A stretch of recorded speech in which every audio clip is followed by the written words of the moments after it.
Okay, Chapter 2, Part 2, Ecological Literacy, starting on page 39 with a creative vignette. At an elementary school adjoining a small park, a veteran 5th grade science teacher leads her students on a walk. Treading familiar ground, teacher and student walk outside to listen to and identify the early spring bird songs. Walking with notepad in hand, a student excitedly asks, "What type of bird is creating that noisy rhythm?" Thinking musically like an organically developing years-long symphony, a thickly textured short chirps of house sparrows have become the park's dominant melody. And the upward glissandas of cardinals and siren-like song of orioles, the talking haze of grackles, have somewhat faded to accompaniment. That's one of the most common birds, the house sparrow.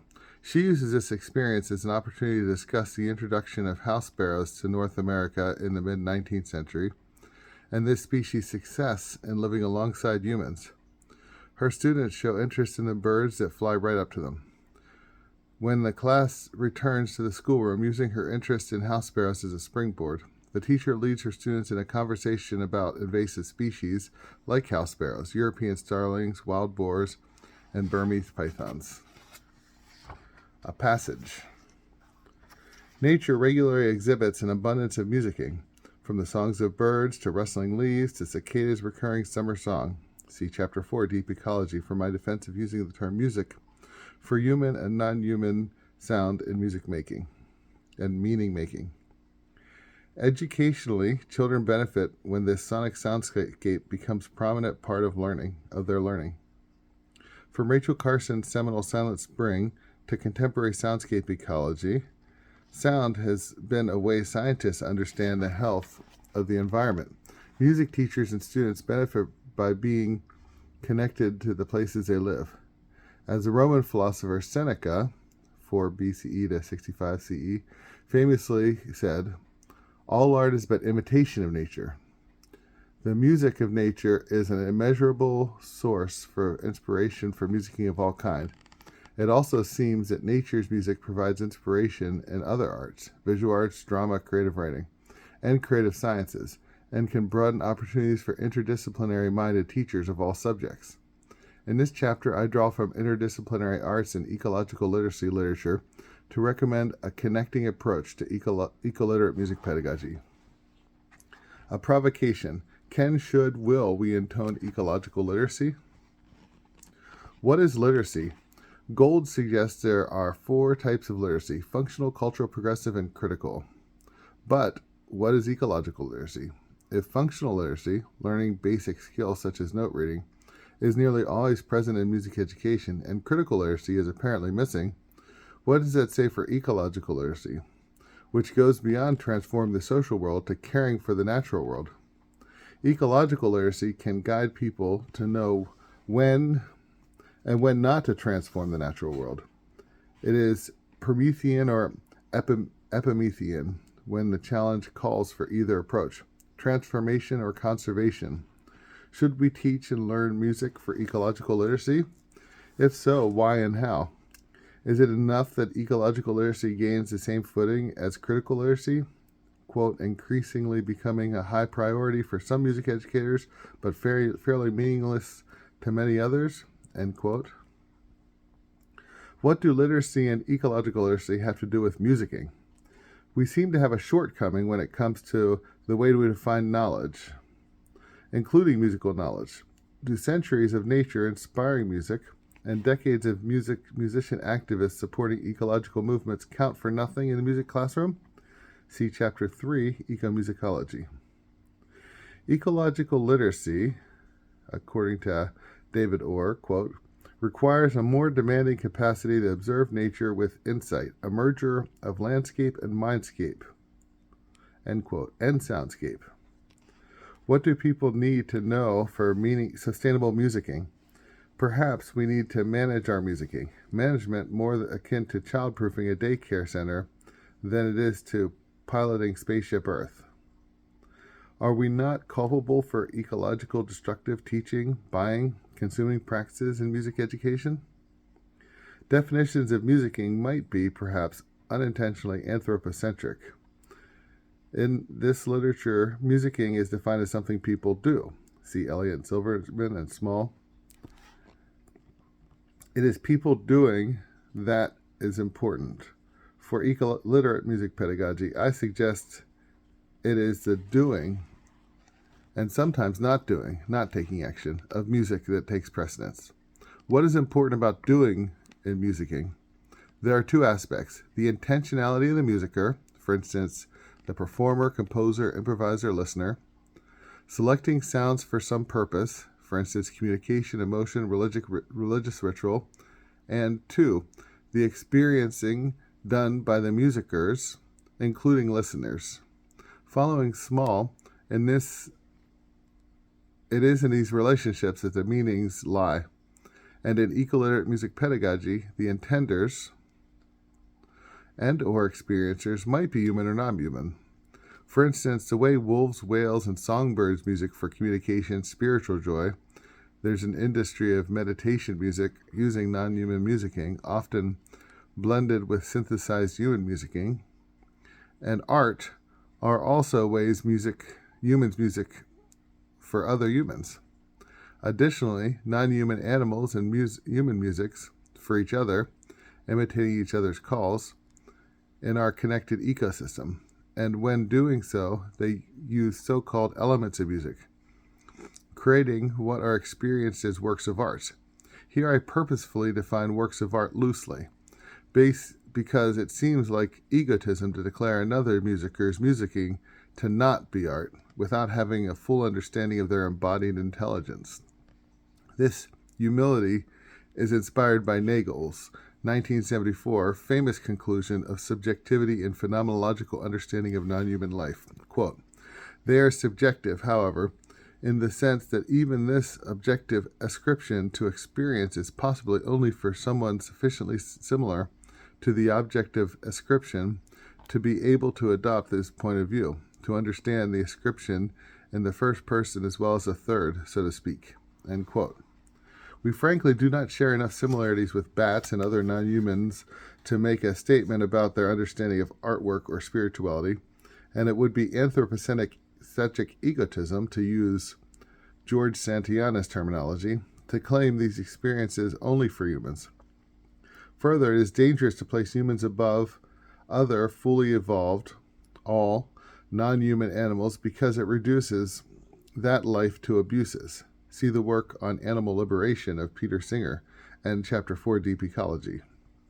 Therefore, I define music as the intentional experiencing of sound, and leave whether the intender and experiencer are human to the particular occurrence. What are the responsibilities of music teachers and interdisciplinary teachers who include musicking activities when it comes to cultivating ecological literacy? And what does ecological literacy through the interdisciplinary lens mean? What competencies are needed to enact music for ecological literacy in a classroom? What institutional barriers are built into 21st century schools, public or private, when it comes to educating people for ecological literacy? These are the types of questions the eco-literate music pedagogue confronts on a daily basis. No single answer can be composed. And because of the nature of education, a creative project people enact together, a single perpetual answer would be undesirable. Even for questions where seemingly easy answers can be found, the multiplicity of ecological crises can complicate matters. Rather, answers should be tentative, growing, co-constructed, reflected upon, enacted, and revised in actual classroom spaces. When considering musicking in classrooms, the word ecology seems more insightful than environment. Students are part of their natural ecology. All people are. Environment seems to encourage a self-other relationship to nature that seems unjustified. The term environment, according to Fox, quote, refers to the external conditions or surrounding of organisms, whereas ecology refers to relationships between organisms and their external conditions and surroundings, that is, their environment, end quote. Here we can consider deep ecologist Warwick Fox's use of the term relationships, and musicologist Christopher Small's, quote, "The act of musicking establishes a place where it is happening, a set of relationships, and it is those relationships that the meaning of the act lie. Musicking and music education may best be understood within a context of relationships. Human to human, human to nature, nature to nature relationships. Humans are natural animals, and human activity is natural activity. That understanding does not mean that human activity is always sustainable, but that musicking can and should be ecologically sustainable. In other words, music educators and all educators, as part of industrial enterprise education, must consider the three postmodern R's: reduce, reuse, recycle, when making purchases. They must also consider whether their classroom affirms unsustainable consumer society or challenges it.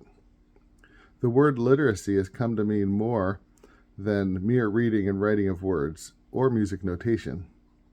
For instance, in his 1960s adult literacy program in Recife, Brazil, Paulo Freire conceptualized literacy in connection to and encouraging critical consciousness that involves student creativity. And here's a long quote.